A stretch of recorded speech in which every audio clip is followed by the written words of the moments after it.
बिस्मिल्लाहिर्रहमानिर्रहीम। अस्सलाम वालेकुम स्टूडेंट्स, के हाल है आप लोगों का। उम्मीद करता हूँ आप सब खैरियत से होंगे। मैं हूँ आपका टीचर मोहम्मद नसीर और हमने स्टार्ट किया हुआ है चैप्टर नंबर 3। आज का जो हमारा टॉपिक है वो है एड्रेसिंग का। एड्रेसिंग क्या होती है, किस तरीके से हम एड्रेस लगाते हैं, ये आप इंशाल्लाह ताला इस लेक्चर में अंडरस्टैंड करेंगे। इसके साथ साथ हम आप इसकी इंपॉर्टेंस भी देखेंगे कि किस तरीके से इम्पोर्टेंट होता है हमारे लिए एड्रेस करना, या एड्रेस किस तरह लगता है, उसकी इंपॉर्टेंस क्या है वो देखेंगे। बच्चों याद रखें, सबसे पहली बात तो ये है कि हमारे पास जो डाटा होता है जो हम एक कंप्यूटर से दूसरे कंप्यूटर में सेंड करते हैं, इसका जो कंप्लीट साइज होता है ये अपने कंप्लीट साइज में ही डाटा सेंड नहीं होता। होता ऐसे है कि इस डाटा के डिफरेंट चंक्स क्रिएट कर दिए जाते हैं, पैकेट्स क्रिएट कर लिए जाते हैं, या दैट मीन्स पूरे डाटा को डिवाइड कर लिया जाता है डिफरेंट सेक्शंस में, पार्ट्स में डिवाइड कर दिया जाता है। उस एक पार्ट को उसके पैकेट कहते हैं। और होता क्या है कि अब इसकी रीज़न क्या है, कि कंप्लीट फाइल सेंड करनी मुश्किल होती है, तो इससे ज़्यादा बेहतर है कि हम उसको पार्ट्स में डिवाइड कर दें और हर एक पार्ट को यानी कि हम जो है ना वो उसको ट्रांसमिट कर दें, सेंड कर दें। तो इस तरीके से जब सेंड हो जाएगा डाटा तो जो रिसीविंग डिवाइस होगी वहाँ पे क्या होगा, वो दोबारा इसको मर्ज कर लेंगे, कंबाइन कर लेगा, वो वाली डिवाइस को कंबाइन कर लेगी डाटा को। और फिर क्या होगा कि वो जो मेन फाइल थी जो हमने सेंड की होती है वो वहाँ पे वही फाइल दोबारा जाके बन जाती है जैसे ही वो डिवाइस पैकेजेस को कंबाइन करती है। अब होता ये है कि इन पैकेट्स को पहले जो यानी कि डाटा को पैकेट्स में डिवाइड कर दिया जाता है और हर एक पैकेट के ऊपर उसका एड्रेस लग जाता है, यूनिक एड्रेस होता है वो। और वो जो एड्रेस है उसके साथ ही देखा जाता है कि ये किस फाइल का यानी कि पैकेट है, उसके अंदर उसकी डिटेल्स होती हैं। इस तरीके से जैसे ही वो पहुंच जाएगा वहाँ पे डेस्टिनेशन डिवाइस पे, तो वहाँ पे जाके वो जितने भी पैकेट्स होंगे उस फाइल के उनको आपस में कंबाइन कर लिया जाएगा। तो क्या है कि वही फाइल जो है हम यूज़र ने सेंड की होती है, सेंडिंग डिवाइस से सेंड हुई होती है, डेस्टिनेशन डिवाइस में जाके वहीं पे वही वाली दोबारा उसी फॉर्म में आती है जिस फॉर्म में उसको सेंड किया होता है। तो इस तरीके से डाटा हमारा एक जगह से दूसरी जगह सेंड होता है उसके एड्रेस के साथ। इसके साथ साथ फिर क्या होता है, अगर तो अब होगा ये, फॉर एग्जांपल आपने डिफरेंट एप्लीकेशंस भी ओपन की हुई हैं और एक एप्लीकेशन से डाटा आपने सेंड किया है और वहाँ पे 2 डिफरेंट एप्लीकेशन रिसीव कर रही हैं। जैसा कि अब ये जो फाइल आपने सेंड की ये इस कंप्यूटर से सेंड की और ये इस कंप्यूटर पे रिसीव करना है, दैट मीन्स ये सोर्स है और ये डेस्टिनेशन है, यानी कि यहाँ से ये सेंडर है और ये रिसीवर है। यहाँ से डाटा सेंड हो रहा है, वहाँ पे रिसीव कर रहा है। अब फॉर एग्जांपल एक एप्लीकेशन 1 है, एक सॉफ्टवेयर 1 है जो डाटा सेंड कर रहा है और यहाँ पे जो डाटा रिसीव करेगा वो यहाँ पे 2 एप्लीकेशंस रेडी हैं इस वक्त डाटा को रिसीव करने के लिए। एक एप्लीकेशन 1 है और एक एप्लीकेशन 2 है।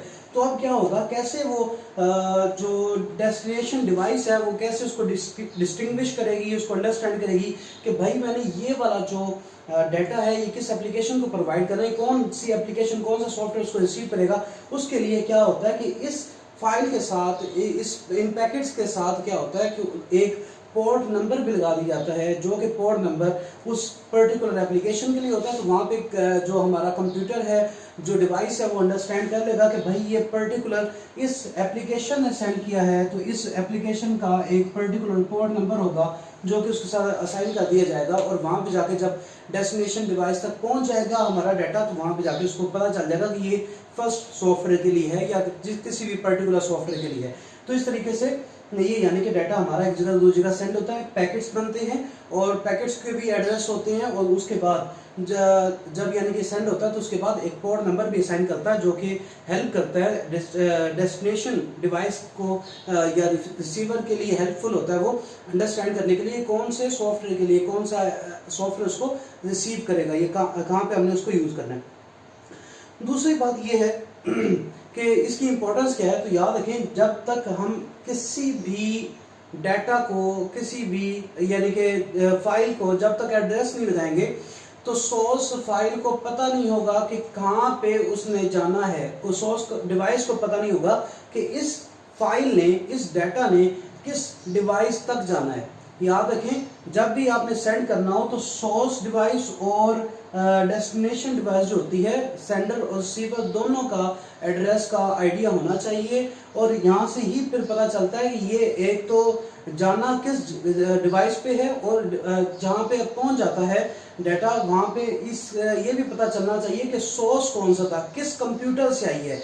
तो ये चीज़ देखने के लिए फिर एड्रेसिंग यूज़ होती है। अगर एड्रेसिंग ना हो तो फिर उसको देखा नहीं जा सकता। अब तो मल्टीपल डाटा एक ही कंप्यूटर में आ रहा होता है, मुख्तलिफ हम एप्लीकेशन यूज़ कर रहे होते हैं। फॉर एग्जांपल अगर हम बात करें तो एक हम यानी कि गेम ऑनलाइन जो ऑनलाइन मल्टीप्लेयर गेम्स होती हैं वो एक गेम खेल रहे हैं हम, एक हम ऑनलाइन कोई भी वेब ब्राउजिंग कर रहे हैं, कोई सोशल मीडिया हमने चलाया हुआ है। अब ये डिफरेंट है, अब ये डिफरेंट एप्लीकेशन इस वक्त चल रही है जो कि ऑनलाइन डाटा रिसीव कर रही हैं, डाउनलोडिंग हर वक्त हो रही है।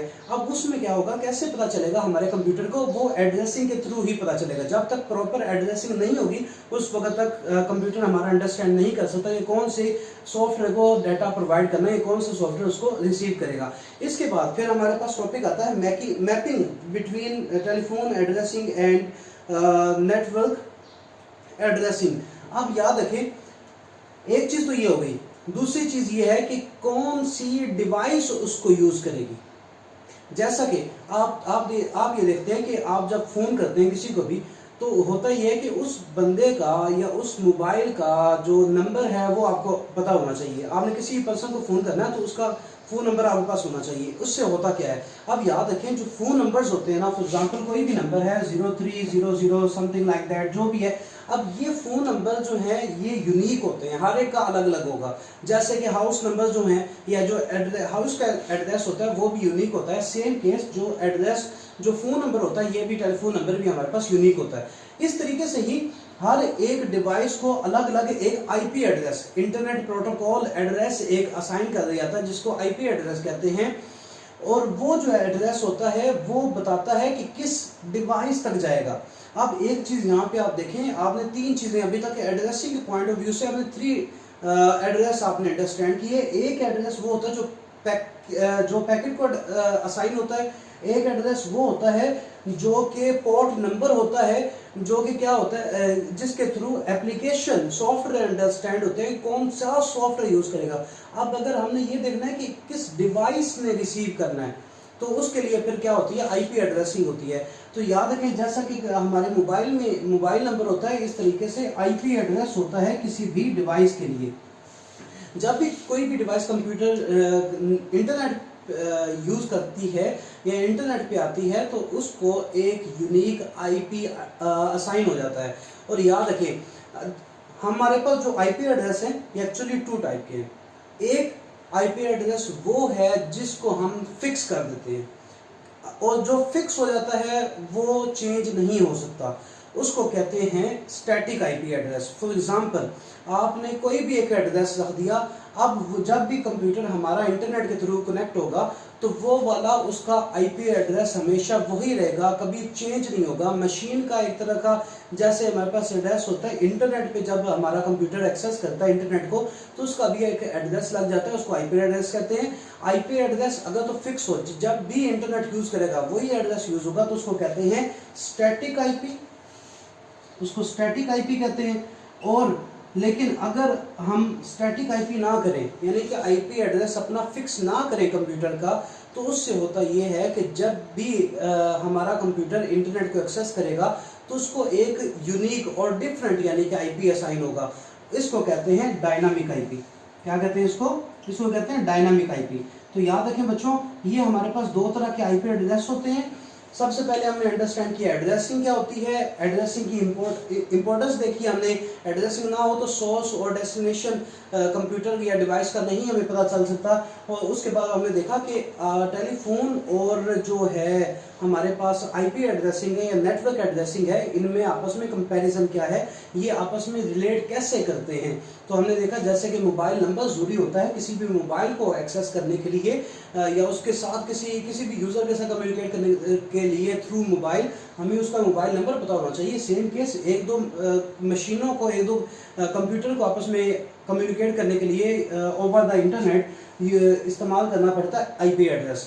और आईपी एड्रेस जो होता है हमारे पास वो दो तरह का होता है, एक स्टैटिक आईपी होता है और एक होता है डायनामिक। स्टैटिक वो है जो फिक्स्ड होता है, और जो हमेशा चेंज होता रहेगा उसको कहते हैं डायनामिक आईपी एड्रेस। उम्मीद करता हूँ आपको एड्रेसिंग का समझ आ गया होगा, और आपने इसको अब अच्छे तरीके से इसको एक दफ़ा रीड कर लेना है। इंशाल्लाह ताला नेक्स्ट लेक्चर में हम देखेंगे कि आईपी एड्रेस हमारे पास जो हैं इसकी भी 2 टाइप्स हैं, वो कौन कौन सी हैं इंशाल्लाह ताला वो हम देखेंगे। उम्मीद करता हूँ लेक्चर की आपको समझ आई होगी। दुआओं में खास तौर पर याद रखिएगा। मिलते हैं नेक्स्ट लेक्चर में। अल्लाह हाफिज़।